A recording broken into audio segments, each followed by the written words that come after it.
एक समय की बात है, एक गांव में एक लकड़हारा था। वह बहुत गरीब था। उसे गांव वाले केशव कहकर बुलाते थे। उसका छोटा सा घर था जिसमें उसका परिवार रहता था। वह लकड़ियां बेचकर अपने परिवार का खर्चा चलाता था।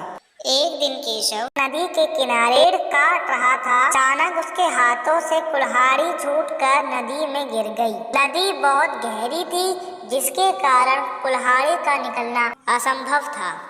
केशव बहुत दुख हो गया और वहीं बैठकर रोने लगा। तभी उस नदी से भगवान निकल आए और उन्होंने केशव से पूछा, बालक, तुम क्यों रो रहे हो? भगवान को देखकर केशव बोला, हे भगवान, मेरी कुल्हाड़ी नदी में गिर गई है। अब मैं अपने परिवार का खर्चा कैसे चलाऊंगा? मेरे पास तो सिर्फ एक ही कुल्हाड़ी थी। कृपया आप मुझे वो कुल्हाड़ी लाके दे दीजिए। यह सुनकर भगवान नदी के अंदर चले गए और वह सोने की कुल्हाड़ी लाए और पूछा, बालक, क्या ये तुम्हारी कुल्हाड़ी है? फिर केशव बोला, नहीं भगवान, ये मेरी कुल्हाड़ी नहीं है।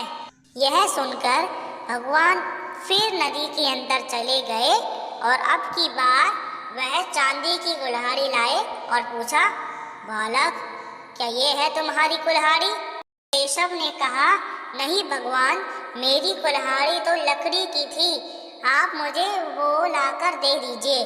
तब भगवान फिर से नदी के अंदर चले गए और अब की बार वह उसकी लकड़ी की कुल्हाड़ी के साथ चांदी और सोने की कुल्हाड़ी भी ले आए और कहा, मैं तुम्हारी ईमानदारी से प्रसन्न हूँ।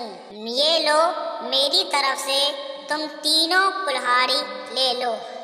केशव यह सुनकर बहुत खुश हो गया और वह तीनों कुल्हाड़ी लेकर अपनी घर की तरफ रवाना हो गया।